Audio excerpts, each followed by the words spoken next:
We've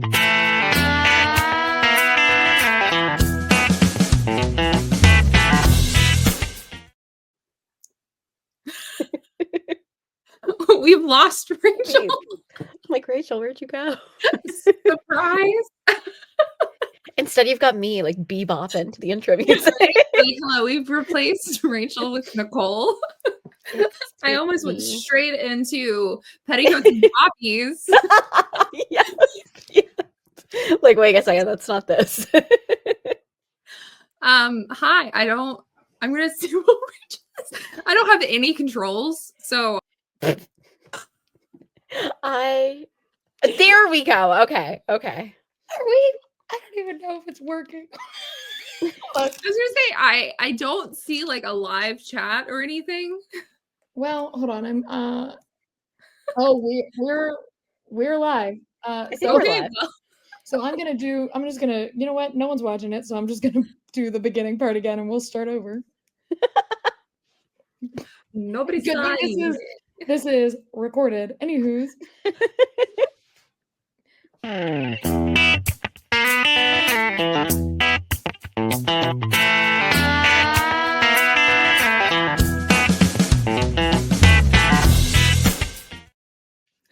Hello and welcome to Powell Pod. Oh, I said it wrong because I always do it like, welcome to the Powell Pod. My name is Rachel Leishman. I'm one of your co-hosts. And my name is Maggie Lovitt. I'm another one of your co-hosts. Our third co-host is in Iceland, so she's not here. She left America to talk about the most American-ass movie possible. But today we are joined by the lovely, the incredible Nicole Ackman. Hi, Nicole. Thank you so much for having me. I'm so excited and honored to be asked to talk about this movie particularly. Thank you for joining us. I could not think of a better guest. Well, thank you. I am not committed to this look. I am just wearing the hat and the sunglasses for the beginning of this. I don't want to look like this for this entire episode. So, peep the hangman hat that I bought drunk when I thought I was going to be hangman for Halloween, and then I was brisket instead. That's iconic. The Ray-Bans are gone. Oh, goodness gracious. Maybe I've made an error. Anywho's. His hair is actually giving brisket today. His like floppy little ears. Kind of is. You're calling me a gremlin. I see how it is. He looks like a little gremlin. I love him so much. I mean, it is night. So wait, I saw Gremlins for the first time recently. Brisket does look like a gremlin. Yeah, he looks like the best one of them because I love that dog. I'm like, that's a gremlin. Yeah. But yes, thank you so much. I will be an official brisket impersonator from now on. But to start, we normally talk news. Boy, oh boy, I don't know what he's up to at any given point. I think he's still filming the Running Man. He's still filming the Running Man. Still running. Yeah. Sydney Sweeney just did a whole thing for him today because he is one of Entertainment Weekly's Entertainers of the Year. He is certainly entertaining. He is entertaining. Where in it she said he is exactly the movie star you want him to be, and that's cool. I appreciate that and I respect it, and same. He went to the school of Tom Cruise. Yeah, he is the second last movie star. Exactly. He is the acolyte of Tom Cruise. Hey. Yeah, and I don't know. His whole family is in London. That's all I've got off the top of my head. I'm sure I'm missing news. And he got his Golden Globe nom.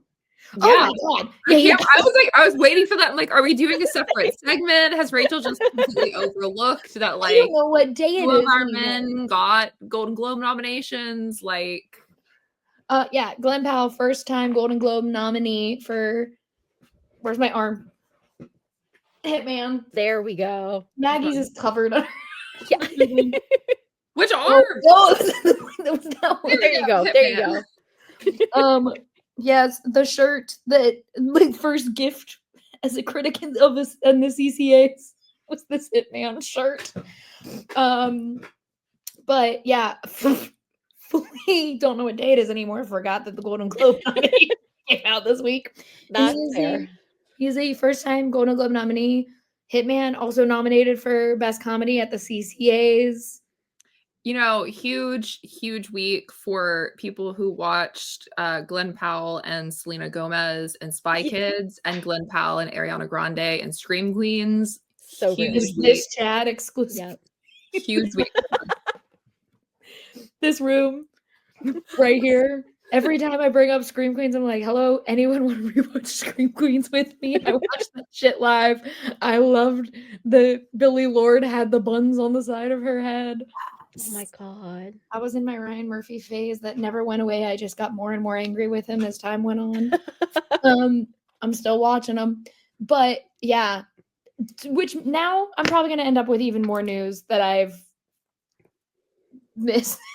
I'm sure somebody will tell us. I'm very surreptitiously looking up his IMDb to make sure he hasn't been cast in anything that we've missed I know. in the last couple of weeks. Doing that J.J. Abrams movie. Huntington's coming out at some point next year. The A24 movie that I tried to pull a heist on when I was in A24. Did the Chad Powers trailer drop before the last episode? Oh, yes. But an extended one came out, I think, recently. Okay. And everyone was losing their mind because it's him and Adria Arjona, because she's in the Andor portion of the Hulu trailer, and then he is in the Chad Powers portion of the... Yes. Yes, I remember that now. But Very excited for all of these things. Those things are heating up. They're heating up. Before we get started, Maggie, how have you been? How have I been? Yeah. I have been good. I have been all over the place. And I'm very tired. Welcome. The end of this year said, what if something happens every single day? That's why, guys, when you're like, where's the next episode? Remember that 3 busy ladies are hosting it. Yeah. Yeah. Raven, Rachel, and me, we all work in a very high stress, high fly. High fly, high heat, high pressure. Heat. Yeah. We bring the heat, we bring the fly, just like all the Fly Guys and the movie we're talking about today. Top Gun Maverick. Nicole, before we start, and my chaos reigns, why don't you tell the people a little bit about yourself? Just about me in general. Yeah. I'm like, I don't know. Let the people know you. All right. Well, I am Nicole. I have been friends with Maggie since we were teenagers, ? Forever. Yeah, like 2009. Yeah, for forever. That's right. We're still teenagers. Yeah. I'm just a 30-year-old teenage girl. I know. I feel like if you talk to Twitter, 31 is basically just a child. Exactly. A baby. I'm still young enough to be someone's controversially young girlfriend, right? Exactly. That's my goal. I mean, to be controversially young, I might need to date like Harrison Ford at this point or something. But I'd do it. Right, like I'll do it, and not just for the bit. I'll take one for the team. Yeah.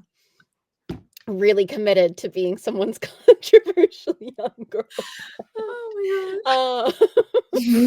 That's a great way to introduce myself. Anyways, I do film theater critique-y stuff over at Culture Cabinet, which I'm a co-editor of. I occasionally still podcast. I used to do a lot of podcasting. Maggie and I had a podcast that is on hiatus. Yeah, sure. It's not dead. It'll come back eventually. Hey, maybe alive. 25. Honestly, let's do it. There's been so many good historical films. I'm just saying. It's true. We have like more material now. No, maybe we should revive it just like for the sake of a Nosferatu episode. Yeah. But what else? I otherwise work in the arts. I work at a performing arts center, which means that this is the busiest time of year for me. But I said I'm never too busy to rewatch Top Gun Maverick and talk about it. So I'm very excited to be here. Yeah, which guys, we've been trying to record a Top Gun Maverick episode for months. But I Since think the we just inception need of this podcast. Yeah.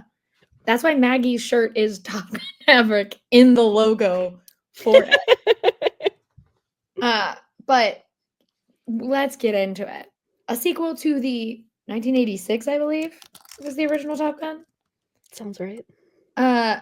Film release date 1986. I was correct. That has, I would argue that this film is far superior from the original Top Gun, and I love the original Top Gun. But this movie made me yell America, and that's a true testament to a film. If you can get people to cheer for There our are only 2 times I've ever felt patriotic. It was while watching this movie, and anytime I see Chris Evans' ass in the Captain America suit. Like, only 2 times. Oh, you're so real Maggie, for that. Maggie, why don't you start as somebody who I believe you've seen it the most? I've seen it 6 times. Well, let's not call me out on watching it like granted 3 of those were within the last 2 months. Times.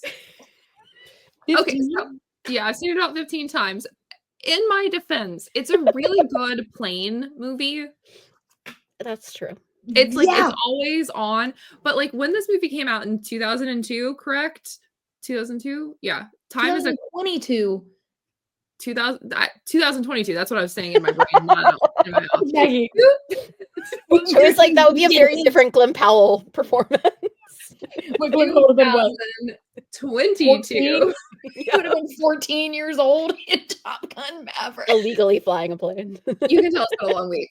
In 2022, so I went to the critic screening of it. I thought it was the best movie I'd ever seen. In my defense, you have to also remember the context of this being like the first big blockbuster right out of the pandemic. And there was such a different atmosphere about it. It was a mixed audience as well. So there was critics in the back, and then it was filled with like regular audience people. And the atmosphere in there was unlike anything I've seen since. I would almost assume that it is something akin to like watching a Marvel movie at its like height, because now I have to say there's zero energy in a mixed audience to see a Marvel movie, but like Top Gun Maverick had that vibe of what I've heard about those films. And as soon as it became available to pre-order on Prime, I pre-ordered it. Then I bought a copy of it. Then I got sent a copy of it. Then I got sent 2 screener style, like the discs from one of my critic groups, and then also from SAG. So I have all of those copies. Then I also streamed it once it became streaming. And then I've watched it every time I've been on a plane for like longer than 6 hours, because I usually like work on a plane now. So if it goes like over the 6 hour mark, then I'm like, I work a little bit more. And then I watch a movie. So I have seen it a lot. I think it is a masterpiece, and I am anxiously waiting for the third one. Yeah. And like, I know a lot of people are like hesitant because they're like, what happens if they don't recapture the same? It's Tom Cruise. It's gonna recapture the same magic. How many Mission Impossibles have we watched, and they're all good? Yeah, and also you're not. This was better than the original, so like, shut the hell up. Exactly, because Tom Cruise is more involved. That man is a magic maker. Yeah, that's so true. He is the he's the first movie star. I forgot my own joke. Yeah. I saw this in 40X, so I thought I was gonna die. Yeah. Forgot, like I had blocked out that I saw it in 40X, and then recently was reminded I saw it in 40X, and I was like, oh right, I just see Glenn Powell movies in 40X. So you saw Twisters in 40X too, didn't you? Twice. Oh my God. Oh, I'm so jealous. But yeah, this in 40X was crazy because especially like when he's going 10 G's in the beginning, you get thrown back, and I was like, great. It was bad, but great, but hurt at the end of the movie. But I also watched this on the plane, and it was the first time I'd ever watched it on a plane. When I was coming back from Austin, I was like, the flight is short enough. Like, it's the perfect length of this movie. And it was on streaming. And so I should have been sleeping, but I was like, nah, I'm watching Top Gun Maverick. Sat there. I felt like the most Jake Saracen fangirl I've ever been, because I was in my UT sweatshirt that I had just purchased. And was like watching this on the plane, and I was like, I got the need for speed. This pilot better go faster. We gotta fucking go. Like, was like living for turbulence, and I hate turbulence normally. Like I was just like, Oh this is my the God. greatest experience of my life. But yeah, perfect. No. And I've watched it twice since. Oh my God, I love it. One of my flights, I watched the original Top Gun and then Top Gun Maverick immediately Nice. afterwards. So good. Yep. Especially because it starts with Danger Zone again. So you have heard Danger Zone at least 7 times by that point. The year this came out, Danger Zone and Great Balls of Fire were both in my Spotify Wrapped. That was how Maverick filled I was. Well, and all you had to do was watch Top Gun twice, and it would have gotten in your Wrapped anyway, because they dropped Danger Zone in that first movie minimum 15 times. So good. Like they had a button where they're just like, oh, okay, Danger And Zone. it's time. Yeah. Danger Zone. Miss Nicole, before we dive in, how many times have you seen Top Gun Maverick? Okay, I'm not positive. I know I saw it. That sounds really bad. I know I saw it either twice or 3 times in theaters. Mm-hmm. And I've definitely watched it at least 3 times at home. So but also it's one of those movies that my family will just like put on sometimes now. So that's like how many times I've like actually watched it like start to finish. Like I think I've seen like parts of it even more. I really like this movie. And I like the first Top Gun. I'm Mhm. not like crazy about it. It's way more depressing. It is. Because by the end of it, I'm always just like, all right, well, I'm gonna go throw myself off a bridge, I guess. Into some water so I can go down like Goose. But but I was really excited for this whenever like they announced it and everything, mostly because I've been on the Glenn Powell train since like not since the earliest days, but since he did the Guernsey Literary Potato Peel Same. Pie Society movie. Same. And my I mother almost became a thought super about fan. bringing you on for that episode because I know we were I both. did wonder. But my mother, every time we watch that, and we watch that often, it's her favorite book and she loves the movie, but she's always like, I just don't see why she wouldn't pick Markham. I'm like, I know, Mom. It's perfectly nice. Yeah, he's lovely. He just doesn't have like a, farm on Guernsey. But I went to see this. I remember I went like opening weekend, and like the energy in the theater was like truly so special, and I truly came out of it like America, and that, like I said, that rarely happens for me. But I really like in rewatching it for this, I was kind of like, all right, like take off the blinders, like of like all the Glen Powell of it all, the like way that for like 3 months I was like feral over Miles Teller and his mustache. That mustache, I read. Which is funny because I've never had found him attractive before, and I've not found him attractive since. It's only in this movie. Like I it's truly that thing of like, no, I like Rooster. Like I don't like I no read offense to him. so many Rooster reader AO3 fics, and I'm not ashamed of that fact. You're admitting it live on. I don't care. Hey, I have talked about far worse. I have never read any of those. To be fair, it was because like a friend and I were both like reading them and like wrecking them to each other because we were both like down bad for Rooster. Well, here's the thing, girl. I can't judge you though because I've read a lot of Hangman Freedom. I was like, I know what you've read. We have co-read things. Yes, we have. I will say live on air, I did say in the chat that recently when everyone was like, are they going to ban AO3 because of porn? I said, I'll be fine. The government will like me because I'm reading Top Gun fic. We're allowed government. Oh my God, that took me out. But yeah, I mean, I think I like this movie. I'm so glad I wasn't drinking water. What is that meme where they're like, oh, I think I'm gonna like it here? It's like, oh, I think I like Top Gun Maverick. Okay, but since we are talking about the boys, who did you immediately? Obviously, I feel like Rachel's gonna say obviously Hangman. I love that trash boy. But like first impressions, like who was your immediate? Okay, this says so much about me. My heart was immediately split between two people. Same, but you go. So much about me because I have two types. And it was Hangman and Bob. Those are mine.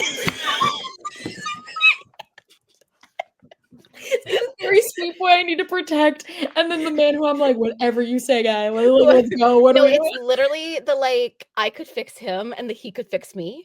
Like Exactly. I feel like Bob is the one you date and he fixes you, and then you end up with Hangman, and Bob is devastated, and you're like his villain origin story, and then like he leaves and comes back, and he's like a glow up, and you're like, what did I leave behind? Sorry, I'm writing a whole fan fiction while I'm sitting here. he's the one that you date like in between dating Hangman.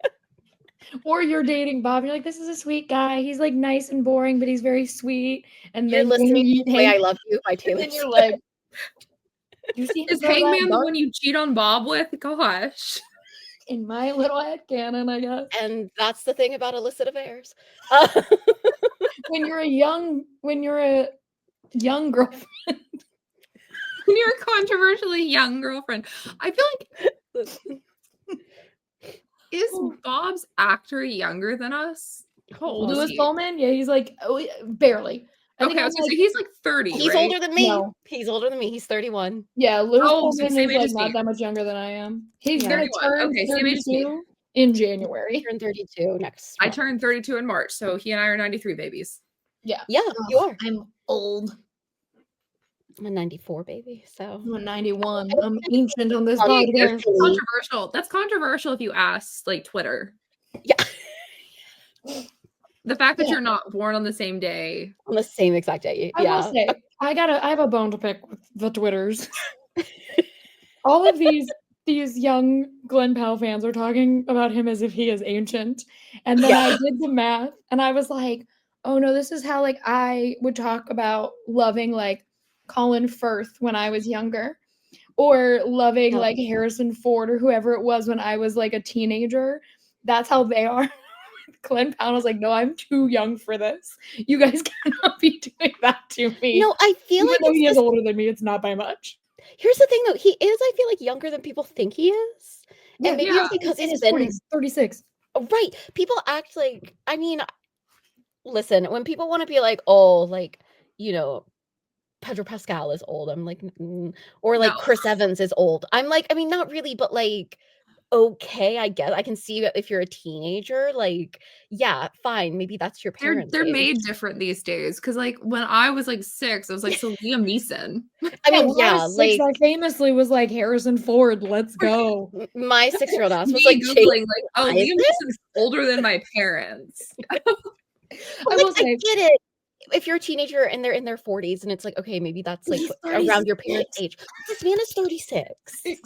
but also Like- he's 40. He's like 40. One other thing. Like the minute he ends up on like DILFs or archive DILFs or whatever it is, I'm causing a fire. I'm so sorry. Why do they keep posting Jonathan Bailey? Well, at least That's today why I'm he said he saying it. wants I'm to. causing a fire. At least today he said he wants to adopt and co-parent. Okay, but like also 36. Has Jonathan Bailey done that? No. No, but it's Jonathan like Bailey is stop. also 36. he's like closer to being a DILF, but he's not a DILF. Well, this I mean, is why DILF. This is listen. why DILF Central went down. This is why Glenn Powell is a DILF. He is To father Brisket. to Brisket. He is a father to that dog. In the He same is way a that father. I am a MILF. exactly. Oh, I guess I'm a you MILF too. DILF with 2 Ds, dog dads. Yes. So what am I? A MILF? But I'm not a. I don't have a dog. I have a cat. So it'd be like milk. Milk. McGilf. We'll Milk workshop cat that. manner. We'll workshop that. Camille. Because if you cat moms or the suit have to go to the front. Anyways, Camille. Top Gun Maverick.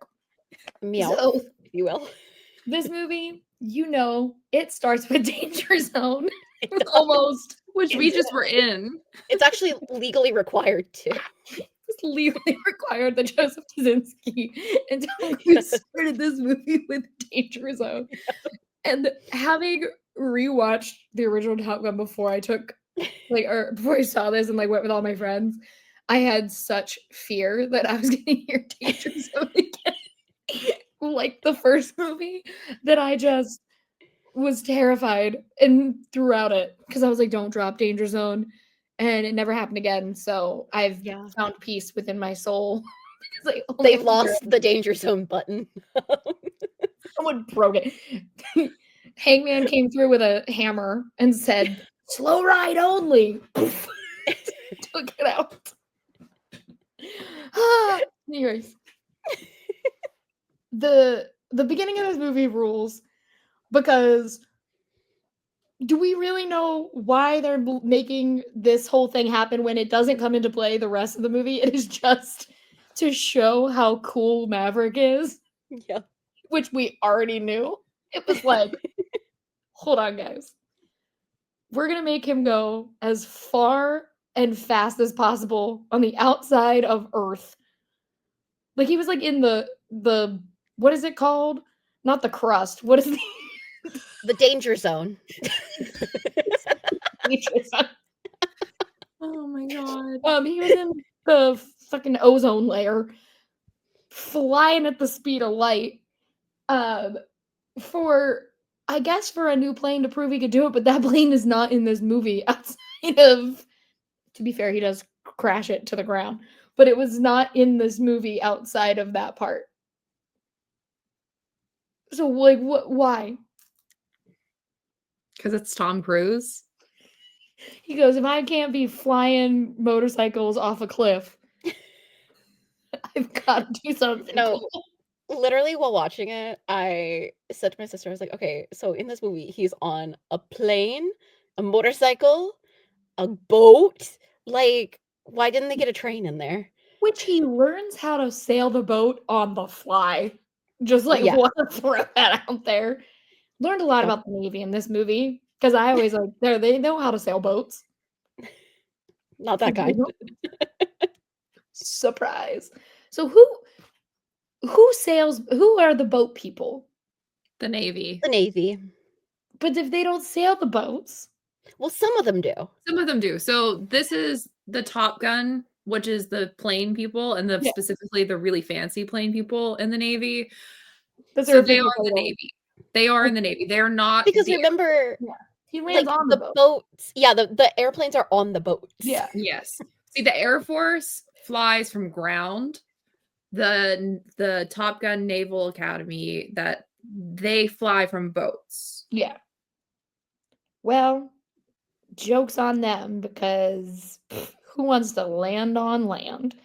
Not hey, now, I'm an Air Force brat. Behave. Listen, play so much. You know, the greatest thing I've ever heard from anybody who has been in the military and involved with planes is why jump out of a perfectly good plane. Like, why? Why are we doing that? Unless your plane is going down, sit your ass down.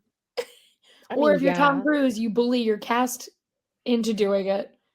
Yep. Truly my favorite Glen Powell story, that they couldn't take him up because of weather. Tom Cruise basically called him a scaredy cat. And he was like, they wouldn't let me do it. See, Tom Cruise would have been like, I'm going whether you let me go or not.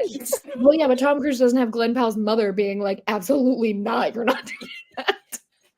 And I respect her for it. That's a queen. She said, nah. She said, not today. You are not Tom Cruise. Sit down. And I have to love that. But you are not him.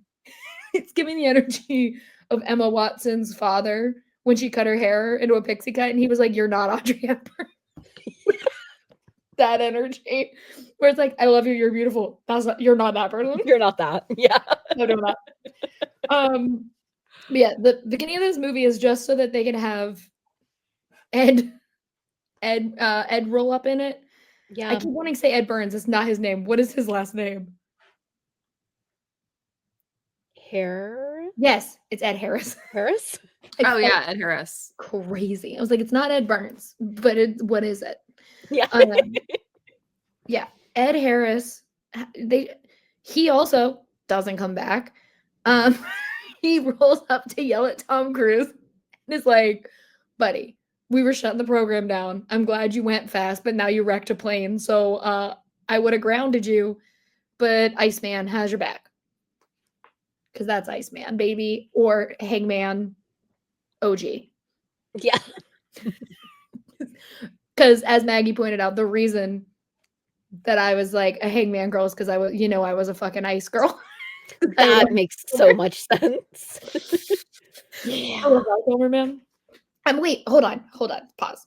Maggie, you said Rooster, but you did not say, and was Rooster the only one that you were obsessed with after this movie first came out? No, I said watching it, who I would actually have gone for was Hangman and Bob. Okay. Yep. That combination. Okay, wait. So Rooster, there was just no good Hangman fix that were didn't come around until later. They didn't. The ones that it was the way that they characterized Hangman I took issue with. I wasn't vibing with the vibes they were wanting to roll out. And Rooster tended to hit, right? Because the fix were usually like you were the daughter of somebody that was like friends with his father, and like there was history when you were kids, and then like and that's more of like the story that I was like looking for. And there was some really good Bob fix as well, but the Hangman fix were not hitting. So like my love for Hangman dipped a little bit because there was no content. Listen, I discovered that a lot of the people who write like Ransom Drysdale fic also write Hangman fic. Who can tell that Ransom Chris Evans looking like a professor brought back his crush or my crush on him? Anyways, yeah. Yep. But okay, I have a question. In the OG film, obviously Rachel has said she's an Iceman girly. Maggie. Maverick. Okay, see, I thought this worked out perfectly because I'm a goose girl. So, there we go. There we go. Look at us. Yeah. Oh, Iceman. Well, we're gonna talk when we get to the introduction of all of the daggers. We are going to talk about the weird characterizations that they have for Hangman on the internet, because 90% of them are not in this movie, and people have just inserted them into the canon of Top Gun Maverick, and none of it is true. And I need to know what y'all saw that I did not. Yeah. But because it was crazy. Essentially, fucking Iceman's like, yo, Maverick, you gotta roll up. We have a mission for you. You have to come back to Top Gun. And what's the first place he goes? To the bar. And after he finds out his mission where he's like, Bradley's gonna be here. Oh no. And we don't know what their deal is. We don't know why Bradley Bradshaw, which your parents hate you, bro. Why Bradley Bradshaw's and him aren't close. All we know is that John Hamm has a stick up his ass and is not into the idea, but Iceman forced Maverick there. And so now we get to the hard deck, which I love the hard deck. It's perfect. No notes. I wish I could go to that actual bar. Yep. Because I love her. Go right onto the beach, have a grand old time. There's a bunch of bras on the ceiling, which the Top Gun bar in San Diego does have a bunch of bras everywhere. Just a short little fact. But okay. When you guys first watched the introduction scene where we meet Penny, and then it is like the slow rollout of every person, and they're like fanboy, payback, coyote, and they're just like labeling themselves. Yeah.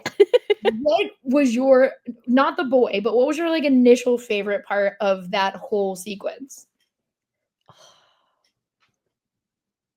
I think it has to be the Bob intro for me. Yeah. And whenever they're like, what's your call sign? And he's like, Bob. Like, yeah, I think I have to say the same. It left a big impression. I'm going to be very Rachel about this, and it is 100% Jake Harrison playing pool. Like, I was just like, that's my guy. He's in there doing I like bro activities. I don't know what it is about me as a person, but like when a guy is like good at like beer pong or flip cup. Yep. No, I get you. Nothing better. And so him being really good at darts and pool, it like was filling that void. But the thing that drives me crazy is that people on the internet have labeled him like a womanizer, or like this, like a guy who's like, oh, I take home a different girl every night. There is not a single thing in this scene that says that, other than I think he makes a comment to Phoenix at one point. And it is like, listen, I know who he's hitting on in this scene, and it's not a girl. they kept the homoeroticism of the original Top Gun alive, and then You went, can't make Top Gun without that. "Yeah, Like, that's Annie." Truly, like, denialists of River in Egypt. Great. Well, it's do I want to say this on live? Well, now you're committed. You Also do. the fact that like the majority of the fics also characterize Hangman as like a big scary dom. And I'm sorry, but like usually when you have somebody who wants to be that much in control, that's not usually the case.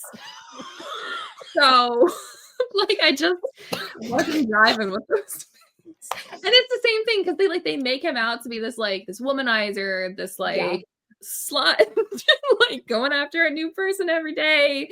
Yep. And like scary daddy dom. And I'm sorry, Hangman doesn't scream that to me.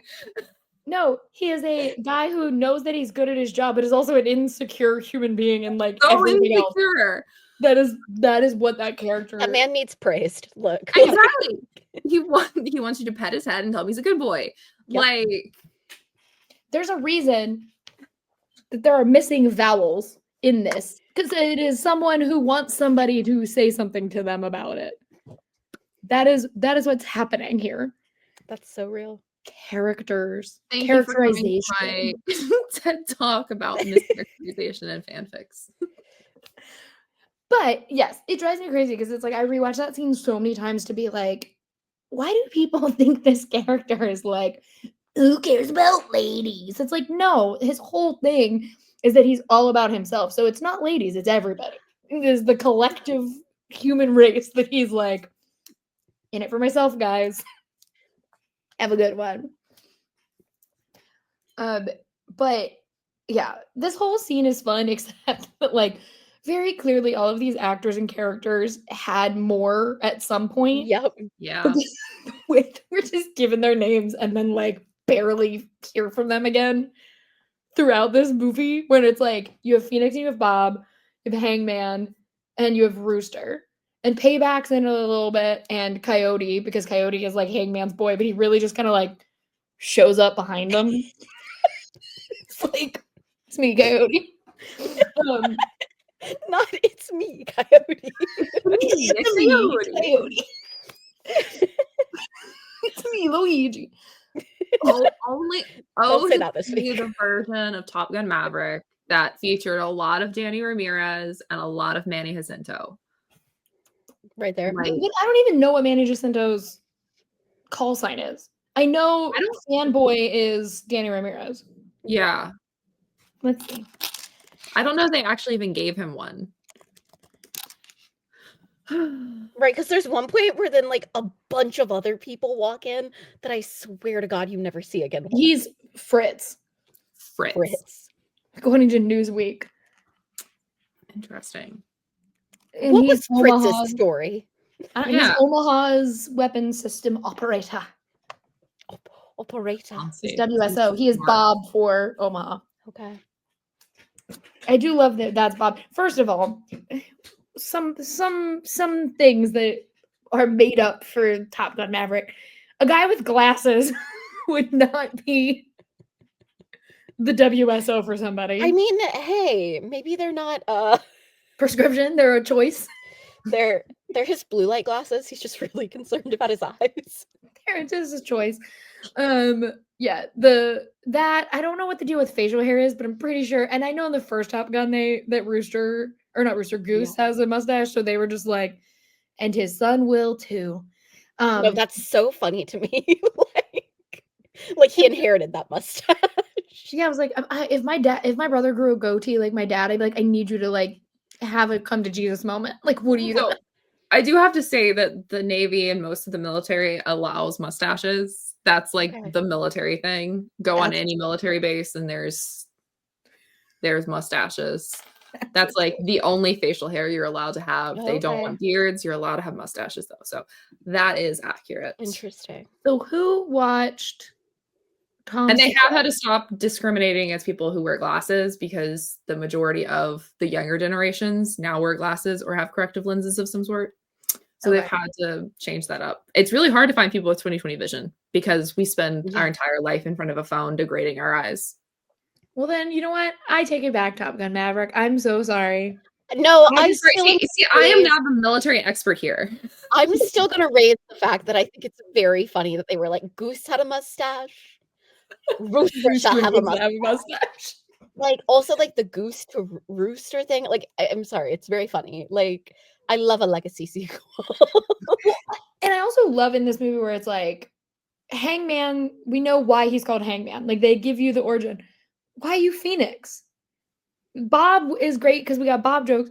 Why Coyote? Like, there's. I also feel like Hangman, Iceman, they needed a man. They needed it. They did it for Man, me. all right. They needed a man. They did it for me.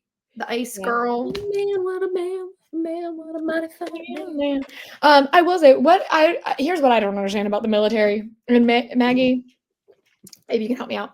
So why are they all in their uniforms and then in comes fucking Hawaiian shirt ass Rooster in a wife beater and like jeans? He was definitely out of line. And I think that was meant to signal that he felt like he was outside of that group because of what Maverick had done. So I think that was more for us than for protocol. Because I was like, what's the deal here? Yeah. Like, why are half of you in those khakis look so nasty in those khakis? And then the other half, aka just Rooster, a Hawaiian shirt. Like, I'm a cool guy. Like, that's what it gives. Is like they're like, you guys want to know this guy's cool. And I'm like, I would never look at that man and think he's cool. He's in a Hawaiian shirt with a mustache. If anything, I'm running in the opposite direction. As hot as Rooster is, and as much as I love Rooster, I'm running in the opposite direction if I see that man in public. Also, I'm so sorry. If I saw that man sit down to a piano in the bar I'm in after he's like pulled the. If you shut off Slow Ride, I'm causing a riot. I'd be like, get up. Be like, absolutely not, because now this hot guy playing pool is going to stop playing pool because you shut off Slow Ride. Yep. He's got to throw Tom Cruise out of a bar. Duh. Yeah, I like the rules of the hard deck, which make pretty much anyone can be in violation of the rules at any given time. Because they're just whatever they decide, it's whatever moves you in that moment. Because it's like, insult a lady. Well, if you hit me on accident, I'm going to consider that you insulting me and be like, pay for my round. Pay me. Yep. We got to get out of the hard deck. I've been in this hard deck scene for like the last 10 minutes. But yeah, so what we learn is that Rooster's whole family, the Bradshaws, know exactly one song on the piano. And it is Great Balls of Fire. Great song. Great song, but no one taught anyone in that family another song. They were like, But what if you just played Piano Man?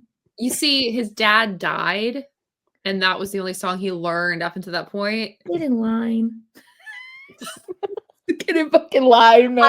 I was literally like, I know at some point in this podcast she will make the joke. Yep. Get in line. You can learn another song. Like, now I want, in Top Gun 3, I want Rooster to sit down and everyone thinks he's going to play Great Balls of Fire, and then it's like, the harmonica comes out and it's like, no, see, I want him to sit down and everyone's like, all right, play another. And he's like, no, I only know one. Like, or one of the like newer Dagger Squad is like Gen Z and very, very woke. And they're like, do you know that Jerry Lee Lewis is actually a really bad man? And he's like, well, I only know Great Balls. Who are you kidding? Gen Z's not enlisting to the military. Someone got drafted. And if they did, they're not woke. Oh my god. We should be writing Top Gun 3. We're cooking with gas. Yeah, Tom we're- Cruise. Call us. We have Get us some- ideas. Call Powell Pod up. Bob and Hangman making out. Rooster watching. Anyway, If you- Phoenix collecting the money because she won the again. bet with Coyote. You know, fanboy 3 leagues behind and very confused.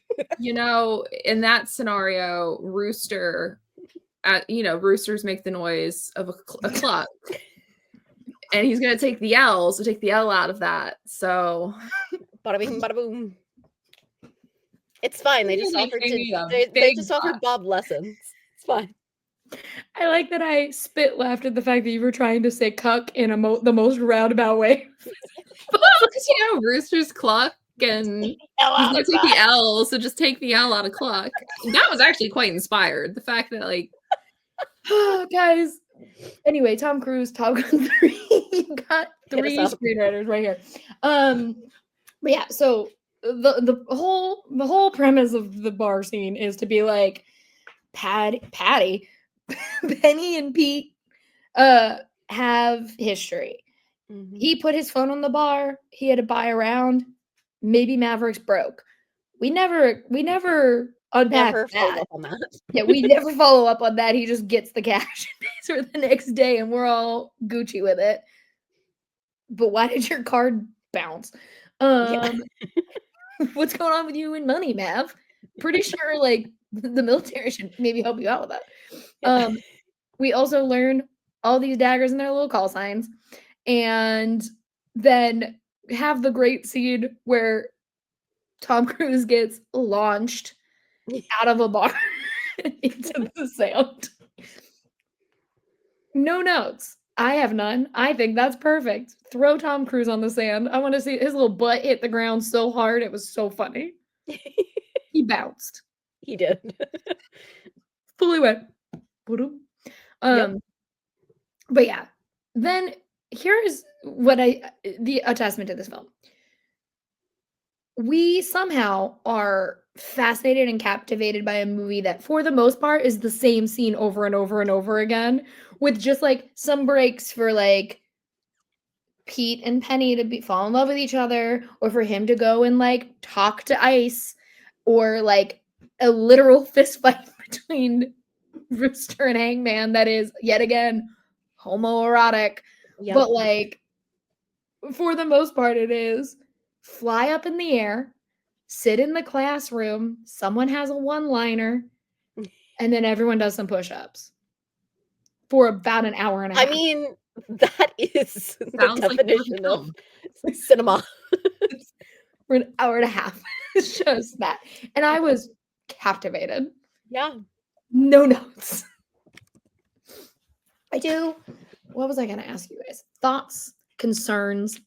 No, what was your favorite, like, do you guys have a favorite moment of those classroom scenes? Because, like, I have one, but do you have, like, when they're all in the classroom? Because crazy things happen when they're just sitting at desks for some reason. I'm trying to think if I have a favorite. No. I was going to say my favorite scene overall is a football scene, but Well, yeah. that's my actual trying to favorite think. scene. Yeah, we're getting that. The football scene is next. I just wanted to give the classroom scenes. I can't. Anytime one of the guys was made to look stupid, I'm a big fan of that. Nice. Big fan of those moments. Yeah, feel like I'm forgetting something obvious. Rachel, share yours. Mine is when the first scene where Maverick is holding up the book and he's like, you guys have this all memorized? And as I texted you guys, they all have one fucking brain cell. Because it just in succession goes, damn right, damn, yeah, you got it. They're all saying the exact same thing at the same time. And I was like, no one just like nodded. They all had to speak in that one sentence. And I love it because I was like, I need to know nothing else about these stupid boys and Phoenix. Yeah. Poor Phoenix. And Bob. We won't include him in the stupid boy. Yeah, I have to say, boy. Bob and Phoenix, elite ship. Just saying. Okay. Yeah, I see it. people are like Phoenix lesbian. I'm like, I think Phoenix a hot she wants to just make out with hotties. I think she could I be hot bisexual. am honestly assuming that everyone in this movie is bisexual until proven otherwise. Exactly. You have to prove yourself as not bisexuals. Yeah. In But, talking you about know, Maverick. maybe I'm just biased. You're like, maybe I'm just projecting. Yeah. That's Top Gun Maverick. Me, the town straight, looking at Phoenix like, no, I think she wants to make out with all these boys. I mean, like, why enlist in the military? Especially in this high pressure, dangerous ass job. If I'm not making out with a different one of them boys every single night, I'm doing it wrong. Yeah. I am living my life incorrectly. Yep. I don't know what's happening to Maggie's face. Sorry, I got a really weird email. Tom Cruise Okay. eats a Maggie. I was like, I We wish. I know people who get that freaking cake every year. Glenn Powell, I saw it on Instagram, got his today. Listen, this is my official plea live on the internet. I know Glenn Powell has a Tom Cruise cake party. I don't need to talk to you, sir. I just need to I need to taste the cake purchased by Tom Cruise. I know I you can want to purchase taste the cake. I know I can purchase the cake, but it's not the same. I want Rachel wants the cake. Pass it on. Cruise cake. I want that cake. I want the Tom Cruise cake. That was my official plea. Because someone has told me it's good, but I'm like, it's not the same. You purchased it yourself from a bakery. Yeah. Tom Cruise didn't write your name on a card, or Tom Cruise's assistant your name on a card. Anywho's it's. So we're bypassing. Sorry, if you guys have a favorite moment of when they are in class or flying or doing push-ups, we're grouping them together because we got to move it along.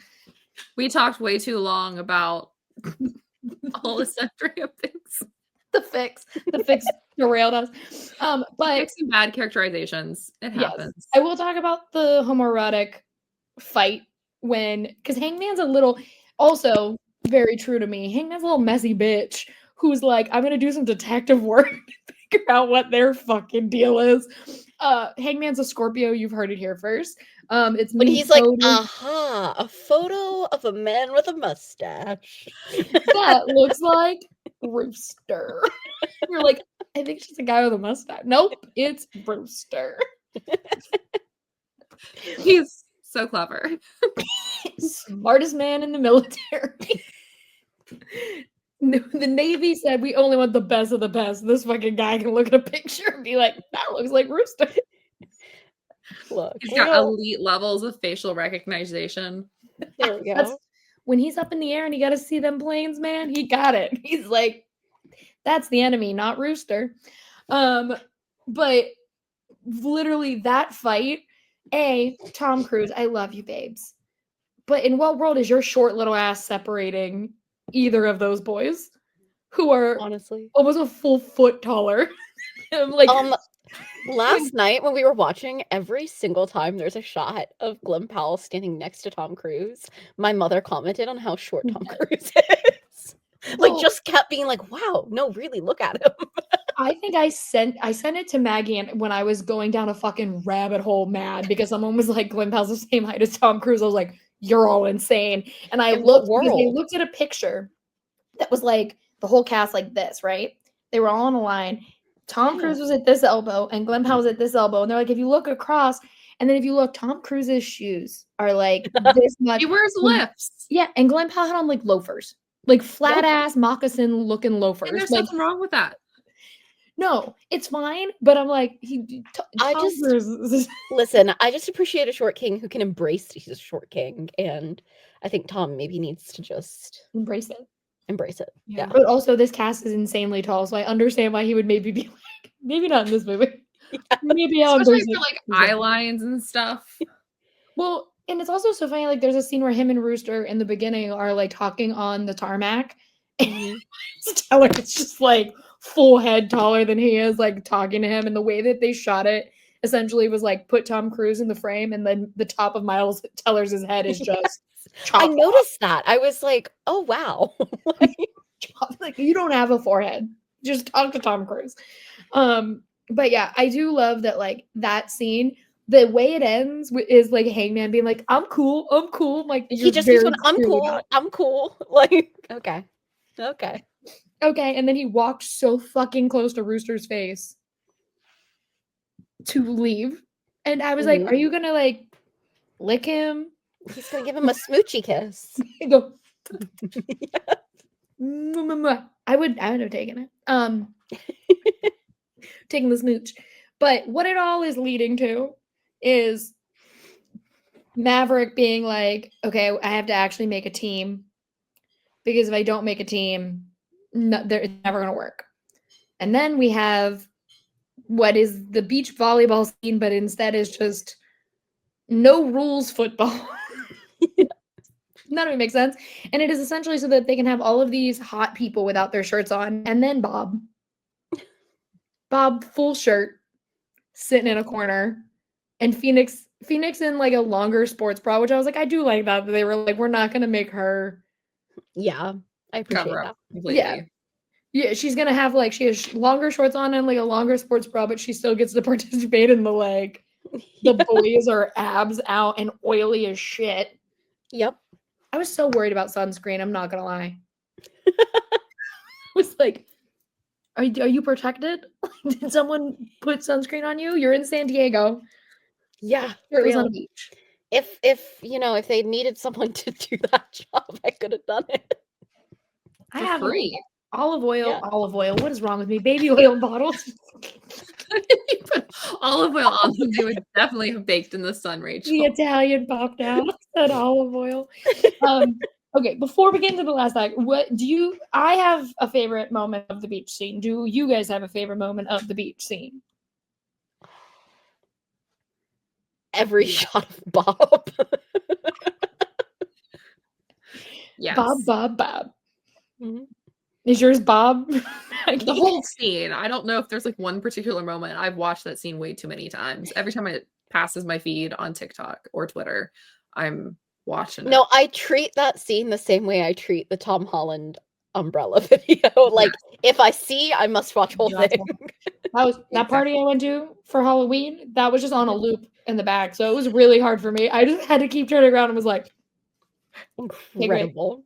Obviously my favorite is when fucking Hangman does a grenade. Because I'm like, this is the dumbest shit I've ever seen. What do you mean? All of these boys were like, boom. Dumb. I love dumb boys. Yep. But it is leading to this big mission where they have to. It's a fucking miracle. They got to drop 2 bombs. The whole time it is like, no one can do it. No one can do it. And then Maverick is like, obviously I fucking can. And he does it in like 2 minutes. But his like motivation is that ice dies, which I was like, I guess technically they fridged ice to inspire Maverick. I mean, that is where ice belongs, in a refrigerator. So that was good. That was good, Maggie. You're 2 for 2. But then we get to the actual mission, and I think it's so funny because Maverick is so strategic and smart, and he's like, guys, we have to figure this out. And then he's like, Rooster, you're gonna do this mission with me, and it is probably the dumbest choice. Because Rooster has not proven himself to be worthy of this mission or someone who can safely fly it. Nope. At all. I also love, my favorite thing about this mission is that they are so clearly, carefully being vague about, like, who is this mission against? Like, who's the enemy? Uranium. Here? Like, it's against uranium. Yep. Like, I love it. They're like, we're just not going to offend anyone, actually.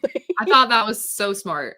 Yeah. No, I like actually do appreciate it, instead of like, in the 80s when they'd be like, against the oil in Egypt. Yep. Or they'd be like, it's against Asia? Question mark? Like, Asia, and then they film it in like South Africa, and you're like, well, how? Yep. But yeah, no, I think it actually is rather clever that they're just like, we're not going to pin this on anyone. the uranium mission, which is really just they're blowing up someone else's uranium plant. Like that is what this mission is. Like they didn't do anything with the uranium, they just have it. And they're like, nope.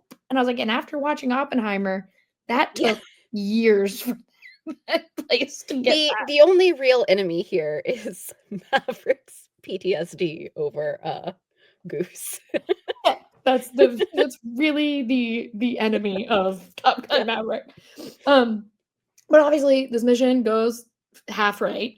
They complete the mission, they're successful, and then Maverick's plane goes down, and Rooster in his, fucking, no, that's my not dad, and we still haven't had a conversation about everything. Which the reality is he just pulled his papers, but then Maverick didn't say, oh, it's because your mom told me to not let you get into the Navy. And so it's like, again, what if boys talk to each other and then like none of this would have happened? It would have been the way that like a lot of the conflict in Top Gun Maverick is actually just like the miscommunication trope. the entire movie. It is. Yep. Like, what if you guys chatted? Yeah. Had a little combo. But it results in Maverick and Rooster having to team up together. Mm-hmm. And Rooster is doing his dad's job, and it's a nod. What I do love in this movie is that Maverick continually says, talk to me, Goose. And then when it makes me so emotional. when Rooster is like, talk to me, Dad, and then Maverick comes on the thing, I was like, don't be doing this to me. I don't need to be crying over Top Gun Maverick. And I always am. I'm always doing it. I guess, okay. To talk about the end of this movie, my favorite part is when Rooster gets tackled the fuck over by Maverick. Because he's like, you're stupid. And he's like, you told me not to think. And he's like, oh, yeah, right. I did do that. Because it's fine. They all succeed. Then everyone's happy with each other. And that is how Top Gun Maverick ends. But do you guys have a favorite part of this ending of the movie? I mean, I feel like it's a little bit I feel like it sounds silly to say it like on this podcast of all places, but when Hangman rolls up in there to save the day. Yeah. I do love it. And when Rooster's like, you look good. I am good, Rooster. Yeah. And he says, it is your Lord and Savior. And I'm like, fuck. Put your tray tables in the upright position. I'm like, okay. You got it. Again, I would be like, whatever you say. Whatever you say, sir.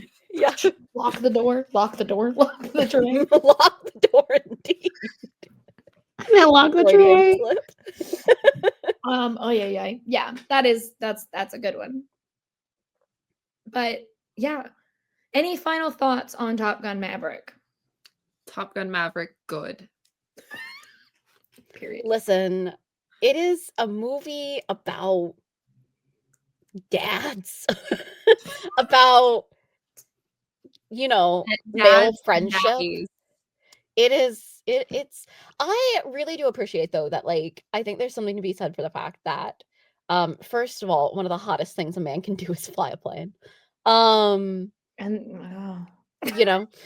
But I also think that like there's something to be said for the fact that these are all these like men, right? And we're supposed to see them as like cool, and we get the football scene and everything. But at its heart, this movie is about like a lot of very complicated relationships. And I think it's very sweet that like the mission itself is not the point of the movie. Mm-hmm. The point of the movie is this relationship between Rooster and Maverick, I feel like. And also Rooster wanting to kiss Hangman. But I feel like that is something that sets Top Gun, both films, sort of a little bit apart from a lot of other, sort of like big dad movie action pieces like this.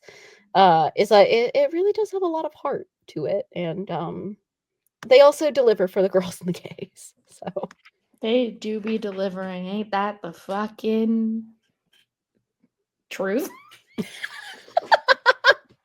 Well, that means that we are at our beloved, where in the fuck is it? Our beloved, our true, our tried brisket picks of the week. Maggie, you're last because yours is the double entendre of the day. By double entendre, I meant double up. Anyways, Nicole, why don't you go first? Okay. I love this photo. It's really pure. I also have a photo of me and my son Theo the day that I got him that looks very similar. But like look at Brisket in this. He's a tiny little baby. Little belly. He hasn't even fully reached gremlin status in this photo. No. Oh, Like his look at ears are little so belly. floppy and he's just looking at Glenn like, "Oh, hi, are you my dad?" And I love that. I love Were that. you good? Yeah. Yeah, look at that little belly. I love it so much. Oh. I chose a picture that is true to my soul and how I feel in these months. That's such a good one. This is me on a daily basis. Just wrapped in a blanket, like actually I have like a the plaid plaid. blanket behind me. Yeah, thank you, Maggie. I'll remove this so everyone can see your impression of. Yeah, I need you to tilt your head slightly to the side. I like that Maggie is serving like part brisket, part Bene Gesserit. Like Also part conehead because her buns. Oh my god. That would actually be my call sign. I have art from when I was in college that my like seatmates would draw me because I'd always have my hoodie on and I'd always have a bun on and I was just always conehead. there we go, conehead. But we wouldn't be these birds. Oh yeah, we never even said that we have call signs as our names. I think they probably picked up on that. Yeah, I'm Snowbird according to the call sign generator, and Nicole's was what? What? So I said I reject that. All She's right, little Maggie. Maggie, you know what? I'll sing the song first, and then you can do yours since yours is both Brisket and Glen Powell. Here it is. Suddenly, cowboy is standing beside me. Suddenly, cowboy. I forget the lyric about a lasso. This is what happens when I have to when lyrics were added. I don't remember what they were. Anyway, Maggie, take it away. Oh, look at Yes, that. I chose a photo from the set of Running Man. He brought Brisket to set, socialized him with some fans. He just looks good, you know, for a movie about running. I like to see him walking.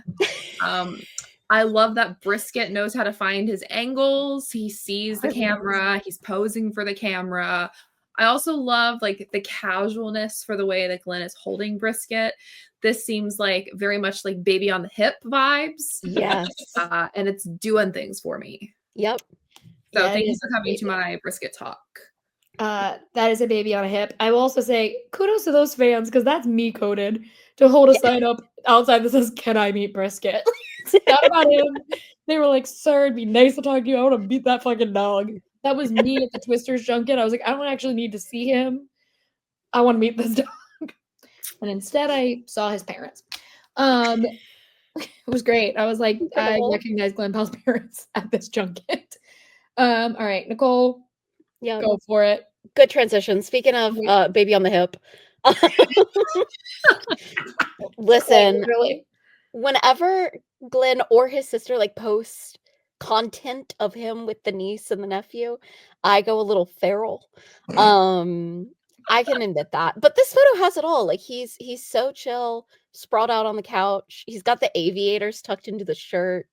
The black t-shirt looks great. He's bicep. yeah. Can more close on my screen. This photo has it all. Like this is the one that truly every time I'm like, oh, maybe I'm over it. Then I see this and I'm like, I like no. the interior design.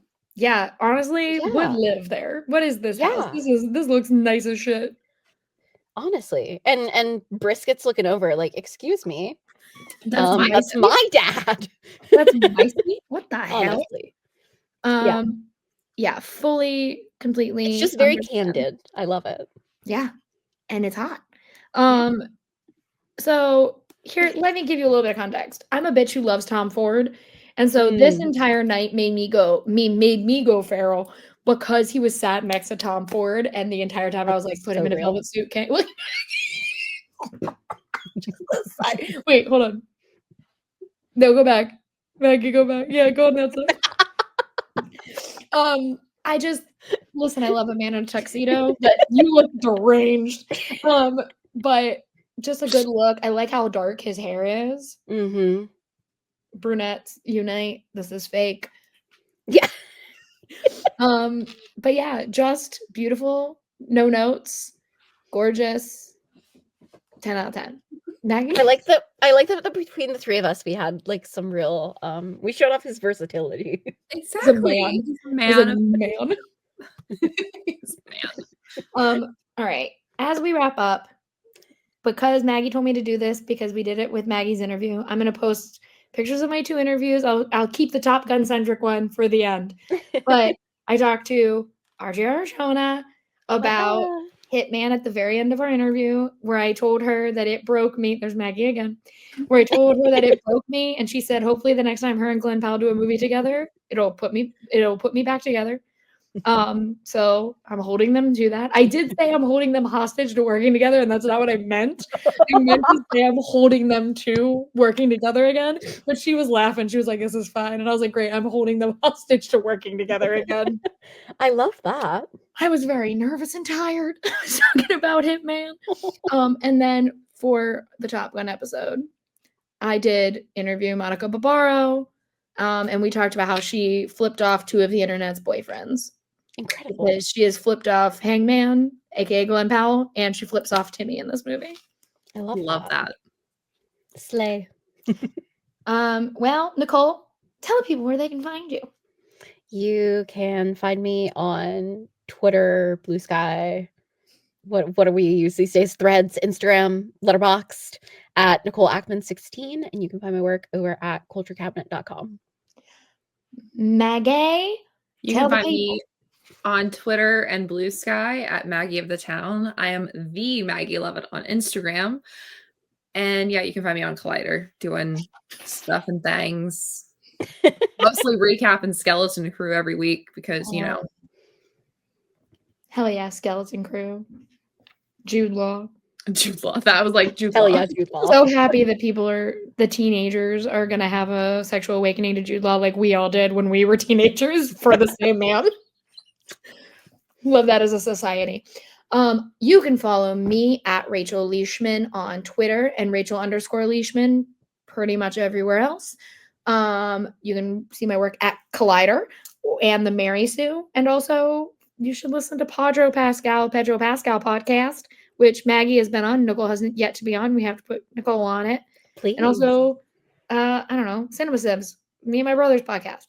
Ooh. But make sure you like, rate, review, subscribe, tell your friends. Tell Glenn Powell he should be on the podcast. And on that note, thank you all. Good night. And until next time, bye-bye. Oh my God, wait, I hit the wrong button.